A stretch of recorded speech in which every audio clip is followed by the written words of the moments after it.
shouldn't expect yourself to have incredibly amazing results overnight, but you should try and push yourself just a little bit further each time. Andrew Sides on the line, amazingly beautiful work involving 3D, very vast experience, but here to talk about dinosaurs. That everybody should learn is that things come out of nothing. Things evolve out of nothing.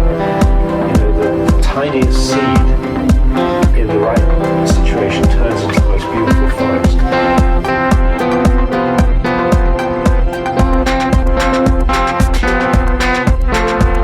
How are you doing today, Andrew? I'm doing good. How are you? To start off, can you tell us just a little bit about yourself, what you're doing now?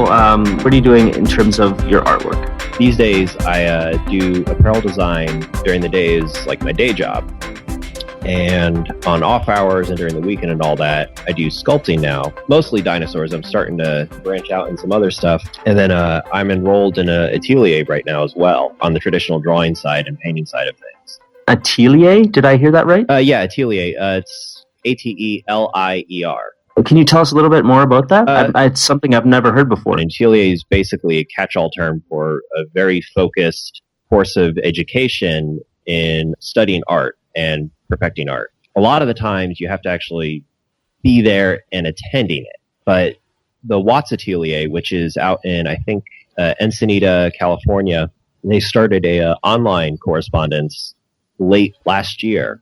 And that was an atelier I've always wanted to join up with, but because of the distance and having to do a room and board and that sort of thing, I was never really able to. It's turned out to be an incredibly great option for me to start rehoning and refining some areas that I didn't pick up when I was in a art school at the time. The main difference between, like, say, an art school like Ringling or SCAD or whatever versus like an atelier is an atelier is a lot more like a vocational sort of school. And it's like you go in there and you're doing art, and you're going to be doing art from sun up till sundown. You live and you breathe it. And that's just all you do. And it's heavily focused. There's no kind of general education or anything of that sort. It's very much like you get in there and you kick butt.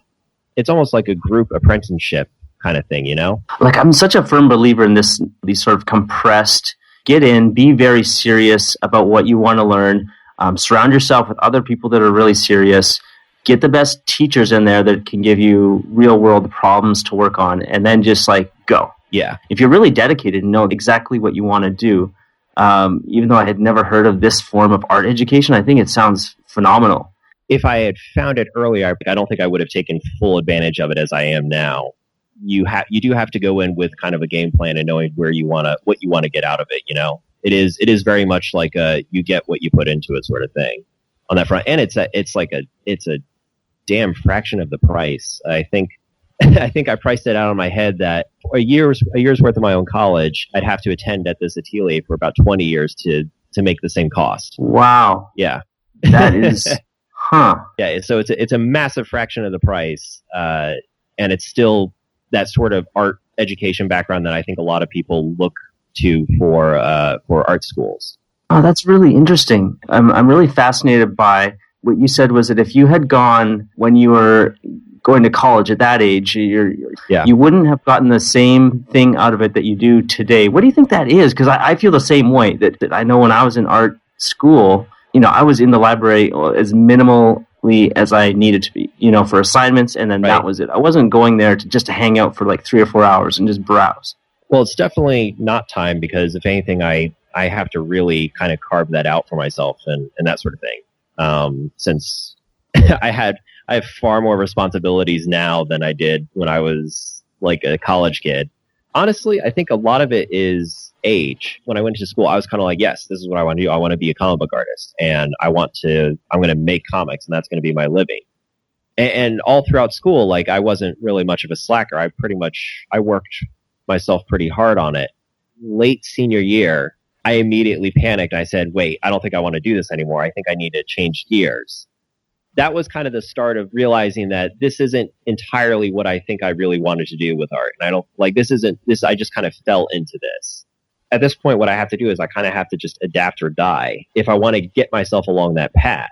I'm 28. I look around and I see like people that are much younger than me kind of coming right out of the gate and being like, yeah, this is exactly what I'm doing. So I guess I have a bit more grit in terms of focusing and getting the most out of every little bit of time I spend doing art now. Back then, it was much more kind of leisurely, but now it's much more focus oriented and goal oriented than it was. What are your goals these days? Like, what are you working on as an artist? What are you trying to achieve, say, from 28 to 30? Where do you want to be in 2 years? When I came out of school, I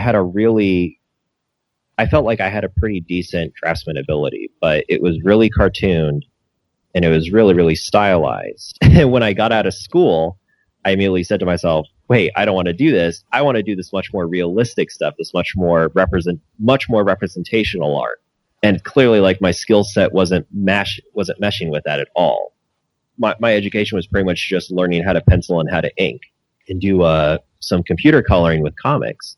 As I got older, I kind of realized more and more, like, I do a lot of digital stuff, but it's not really where my heart's at, and that's not really what I want to have at the end of the day. At the end of the day, I want to have something that, like, I hold in my hands and it's like, yeah, this is the only copy of it that exists, and if something was to happen, that's it. Yeah. So my goals have shifted now to be able to produce my art entirely like 100% traditional. Like right now, it's probably about anywhere from like 60-40 to like 80-20, depending on what it is. If it's like comic book work, the layout and stuff is digital, which is fine because that's perfect for what it is. But I do have like a finished set of inks at the end of the day, and then they get scanned back in and they get colored and everything. But I make it an aim to have like that ink, that black and white ink piece, to have it stand alone as a finished piece of art if I wanted it to. On the opposite side of things, I sculpt 100% digitally, and I don't see that changing anytime soon for me. With that stuff, I've actually fallen kind of backwards into it. Like it was just something I started off as like a little bit of a hobby, and next thing I know, I'm making dinosaurs pretty regularly.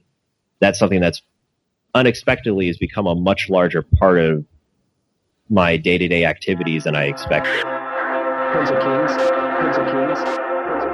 For those of you who aren't familiar with, there's been this kind of breakthrough revolution where it's very easy for you to send away something that you make on the computer as a 3D model, send it away to a company, and then they will mail you back a physical version of this. And Andrew's been building these dinosaurs. And it's not just like, when you remember these dinosaur toys that you had as a kid, and it was the static pose Brontosaurus there, very stoic. Andrew's gone so much further with these dinosaurs. To me, when I heard the word dinosaurs, it wasn't what I expected when I actually went to check out the artwork. So tell us about the dinosaurs and how you came about this. And it just seems like such a, not strange, but such a niche thing that I would have never in a million years thought of taking the 3D sculpture to the degree that you have. Yeah, it's super niche. I think way more than one can expect. And this actually isn't like entirely, it's not pioneering by any stretch of the imagination. To kind of like step back a bit, dinosaurs have always been a really big thing of mine. And that was always, besides art, that was always my other thing that I latched onto and I held onto since I was growing up. My favorite artist growing up, and still is my favorite artist, was James Gurney, the guy that wrote Dinotopia. I was looking through some old stuff when I went back home and saw I had Dinotopia trading cards tucked away in his drawer somewhere. I didn't even know they made trading cards. Yeah. Oh my goodness. I would have been all over that. So, and I collected dinosaur toys and all that sort of thing. Like I had probably nearly all the Jurassic Park toys one can imagine, that sort of thing, growing up. So fast forward to about 2008, 2009, I found the artist David Krentz, Krentz. He does paleo art in the form of dinosaur sculptures. He had these really incredibly scientifically accurate and detailed dinosaur sculptures, and I was absolutely blown away by them. And he had them in a variety of sizes, and he also had some in this very small, like 1/72 scale, which, this dinosaur that's like 75 feet long in real life at 1/72 scale comes out to about 8 inches long. Uh-huh. So I was just kind of like, oh my God, I can get these small sculptures that would just basically fit on my desk. I can't believe this. At the time, I wasn't making the connection like, oh, I could be doing this kind of stuff as well. It was just kind of, it was more just like from a fanboy perspective. Like, I want to collect these kind of things. And I started to find like some other paleo artists as well. Sean Cooper, Shane Folks. It was always something that I just kind of like lusted after from like the sideline, because these kits, the larger like resin kits or whatever, can run easily like $200. That was like 2008. I think the seed kind of got planted for me. So like ZBrush 3 came out. At the time I was doing freelance, but I had like plenty of downtime since I was right out of college and I wasn't really doing a whole lot. And this time I just started Googling YouTube videos to just figure out how to navigate through the damn thing.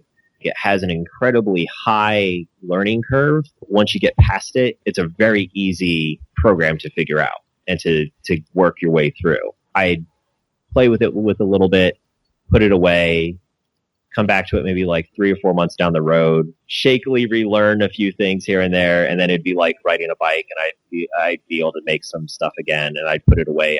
Like, it was always kind of like a waxing and waning sort of interest on it. And this was your interest in ZBrush, like, or in 3D? It's kind of like on, off? Yeah, it wasn't a constant thing at all. It was usually used to take a break from drawing and inking. When did that connection come about and you started making dinosaurs? So going back to David Krentz, I guess late 2012, I was trying to find information on one of his models because I was gotten around to the point where I was starting to collect his figurines. And I stumbled across this forum called the Dinosaur Toy Forum.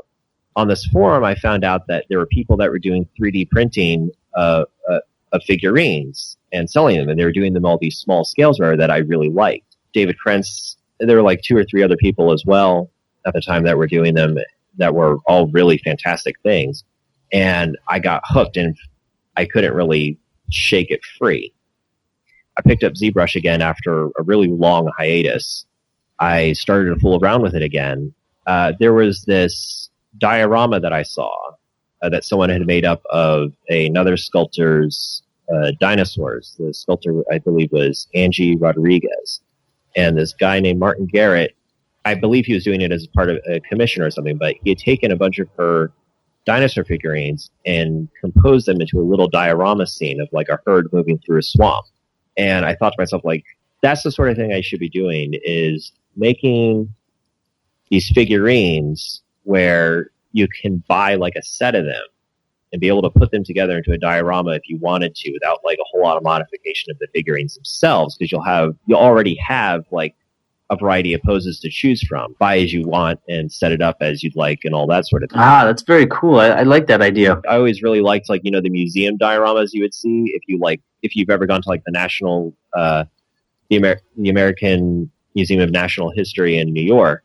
And they have that's an awesome museum. Yeah, and all their dioramas they have of like the African animals and that sort of thing. Like, that stuff has always been really, really cool to me. When I started doing the dinosaurs, that was the big thing that I wanted to do. To be able to have it decomposed into a larger thing that represents a small slice of nature, or how nature could have existed at that time. In March of last year, I put out it was one species, it was a Carnotaurus, but I put out 2 different models of it. Like a running and a standing pose. And I actually pulled up the model a couple nights back, and it was just to kind of look at it now, and it's really, really inaccurate now that I look at it. At the time, I was really, really proud of it, but it has a lot of inaccuracies in it now that I see. That was something that was very much like a trial by fire thing, like kind of like learning on the spot how to do certain things and how to. I learned how to hollow out models for the first time with that, and I learned how to pose them and that sort of thing. From there, I decided, right, the next one I want to do like a herd. So I did the duck-billed dinosaur, Parasaurolophus. This is where I got really impressed seeing this set here. Yeah, so this was a big jump for me, and in total there was 10 of them, and you could essentially buy all 10 and make a small herd diorama if you wanted to. Comparing them to the previous model, they were leaps and bounds above what I did with the Carnotaurs. There's a lot of things I had figured out how to do. I box modeled these, I think, in Blender first to get them more accurate in terms of silhouette and that sort of thing. And I actually did a lot more research. There's still some inaccuracies, as it is with someone that's kind of like learning it on the spot, but they were really well received. And so it just kind of spurred me to keep doing it. Really well received. Is this in the dinosaur toy community? Is this on Shapeways 3D printing website? Is this just online? Yeah, this was on the Dinosaur Toy Forum, which did translate into Shapeway sales. Cool. It was something that I kind of figured, like, if I'm going to be doing this, I want to share it with the people that actually do have a legitimate interest, that are very passionate about it. And that's where I got a lot of the attention from. And that's where it helps translate into initial sales for that kind of stuff. After that, I did a dinosaur called Cryolophosaurus. If you go on my website, you'll see it has this like crest coming off of its head. It's a weird carnivore. I pretty much kept it up with, this was the theme now of like, I would put out a new species, would have like 5 to 10 different poses that you could choose from. I would offer them in the smaller 172 scale and a slightly larger 140 scale, which was about the upper limit in terms of what Shapeway's printing dimensions were right. For a lot of these dinosaur species. After that, I ended up taking a sculpting class. That was the real big thing that kind of helped me put some steroids into my progress and just shoot me through in terms of it. Steroids for artists. I love it. So that was, from that class, that's where I produced that T-Rex. And that was the big one that got the attention of Dan from Dan's Dinosaurs. And that's when he asked me if I'd like to put it out as a nicer quality resin sculpture. Pretty much like the sort of quality you would get. That's like statue quality, like collectible statue quality.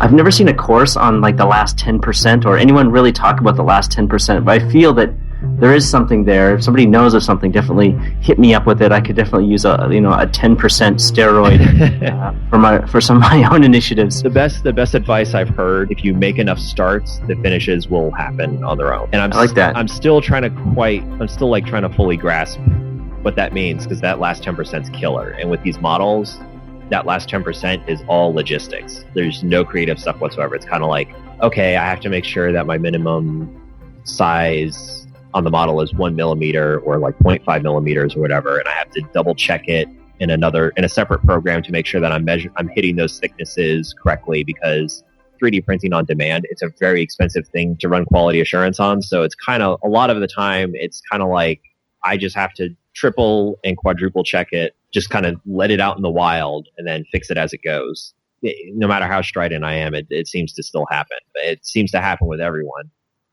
I'm actually right now in the process of finishing out my next model, and if everything goes according to plan, this might be my second resin kit as well. Like I'd like to put out like a garage kit of like a fantasy warrior or maybe something from John Carter. It's really surprising, like about a year's worth of time, exactly how much my skill level improved. It's improved nearly like tenfold. That's something that a lot of people would be interested in making that leap with their skills, because you're already a very successful, very talented artist. What do you think made the biggest impact on that leap?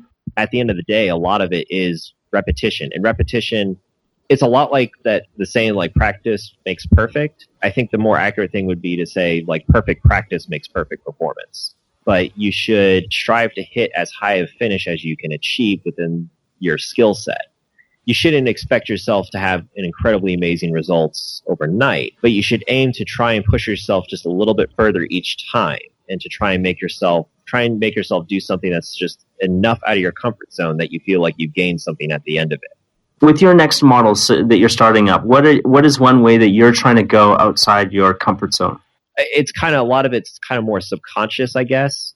This latest one, it was learning how to texture paint it properly. I actually also learned how to do some basic compositing in Photoshop with render passes in ZBrush. So now I can have much nicer renders of my models than I do on my website right now. So I'm probably going to go back through and update a lot of things. If somebody wants to start, they're thinking, hey, you know what? I've always wondered about making some toys or making something on the computer that I could turn into a physical thing. Now the technology's there. Now everything is in place for you to actually do this. The first step would be just to make something, anything. Right. Like finish that one, get it printed. Then go to the next thing. Do that, push yourself a little more, get it printed. Instead of just trying to, let's just take Solid Snake from Metal Gear, this futuristic soldier, and saying, you know what, I'm going to go and make Solid Snake on my first go. It's kind of an unrealistic expectation of yourself, that if you just start small, it's nice to kind of build, and, on your 5th, 6th, 7th model, yeah, you can make Solid Snake, but don't start there because it's going to be too difficult, too discouraging. Yeah, it's I can definitely attest to that because for a really long time, I was a mixture of trying to have perfectionism and at the same time having a lot of performance anxiety with making art, which, as you can imagine, makes a really terrible cocktail if you ever want to succeed at anything. There's a lot of stress that gets you nowhere on it. And honestly, like, talking about it, it's not something I never really gave a whole lot of thought to, but it is something that has now bled out into how I do all of my art now. I'm probably saying something that a lot of people will probably listen to and be like, well, yeah, of course, this is how everyone does it. But it is kind of like, don't give yourself like something that's incredibly unrealistic. Give yourself a goal that seems a little bit out there. If it fails, it's okay, but then try again at it. Like, I did probably 2 models before I did one that I actually released on Shapeways. And the first one I did, yeah, it was kind of like a dinosaur. It was very lumpy and it wasn't very detailed, and it also had a lot of weird anatomy issues to it. And then the second one, I was kind of like, okay, like, let me see. Let's not do the whole limbs fused to the whole body, so I can actually pose it if I'd like to. I accomplished what I wanted to do, but I at least now know, like, this is what I got to keep in mind so I don't run into the same problem again. Iterating and building upon what I last learned. I'm starting to do that now with a lot of like my traditional stuff, and with this education, where I can do a very good stylized drawing, a very good cartooned drawing. But if I wanted to do something that someone could look at and be like, that looks like a very nicely done, finely rendered illustration, representational art, I couldn't do that. And that was something that I felt very stymied for a really long while, that I couldn't do it. And this was at the time of being a very big perfectionist, trying to accomplish these things, but at the same time being really afraid of failing at them. And so I was kind of just like spinning my wheels and not really getting where with it. With the Atelier stuff, they have it set up in that sort of iteration method of education, where it's kind of like, we start you off with this kind of basic stuff, and then taking what you learn from that, let's apply it to this. And then we'll take all of that information that you learned, and now let's apply it to this. And the next thing you know, you're making a skull, you're making a head, you've learned how to recognize planes of the head and how to render form. It's not even something you went out and said, okay, I'm going to learn how to render form. It's starting off with saying like, okay, no, let's figure out how to separate lights and darks, and let's just lock in all the shadow as one mass, and just learn how to figure out that, learn how to distinguish that. And then, okay, now let's try and start to pick out the darker darks within that shadow mass and designate those as well. And then before you know it, you kind of look at it and you're like, oh, well, this is exactly what I wanted to learn. I didn't realize I was doing it by taking all these tiny steps. What you were saying before about repetition is something that I believe in, that the more that you do something, the more time that you spend thinking about it and actually practicing it, that's where you're going to start to see your results. When I think about like the biggest skill that I've learned, it's mindful practice. It's going in with a clear set of plans and a clear goal that I'd like to achieve. Breaking it down, on this project, I want to do this. And if I can do that, then I've accomplished that goal for this project. It may not even be tied to a larger goal that you have in mind. It just may be something that you just want to say like, oh, I just want to know how to do this. If you don't figure it out on the first try, then on the next project, just give it another try. And if it doesn't work out, just do it again. And at the same time, just kind of do some more and more research until you figure it out. And then once you figure it out, you've got it and you've made that progression. Usually, you try and fail, and it doesn't take you many more times than the third go at most things, especially if you're breaking them down, to actually have a pretty favorable result. Yeah. It honestly comes down to grit. Like, as long as you don't get frustrated and you give up after the first try or the second try or whatever, as long as you kind of say, like, okay, well, what did I learn on this last piece? What did I take away from it I can use now in the future? Then you've accomplished something. And you don't realize it at the time, and you won't realize it until maybe you've done like 3 or 4 more projects. But it accumulates, and it accumulates really fast.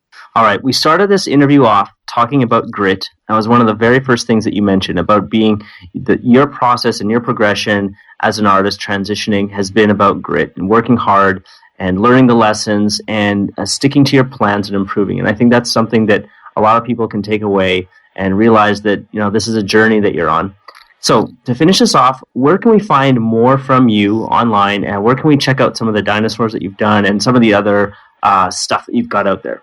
Yeah, so I have a website and a blog. My website is artofandrewsides.com, and I have a link to my blog there, which is andrewsides.blogspot.com. On that, I have a link to my Shapeways store, where you can see all the models that I have for sale and that sort of thing. I lurk around on some of the art forums online, on like CG Hub and ConceptArt.org and DeviantArt. For those, I go by the internet handle Gorgonzola, which Gorgonzola, yeah. Spelled just like the cheese? Exactly. That's exactly why. I figured no one in their right mind would ever use an Italian cheese as a internet handle. That's proven to be true so far. I have had no issues with acquiring it. Awesome. All right, guys, we're going to wrap there. So thank you very much, Andrew, for being part of the podcast and telling people about what you've been doing with 3D printing. It's been a while since I've done anything with that, but for anybody that has ever wanted to make something physical that you create in a digital realm, now's the time. There's nothing left holding back. Go check out Shapeways. You can upload and print something off. You can check out Andrew's site to get some examples of what other artists are doing, and just have fun with it. I will see you on the next podcast.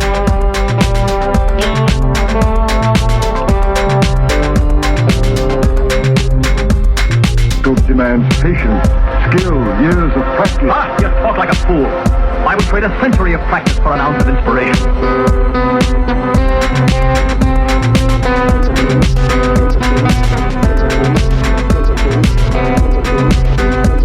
That's it for this episode. We'd really love your support, so if you could hop on over to iTunes, hit that 5-star review, and then leave us some kind words, we'd really appreciate it. If you're looking for more, you can find us at pencilkings.com or on Facebook at facebook.com/pencilkings. See you soon.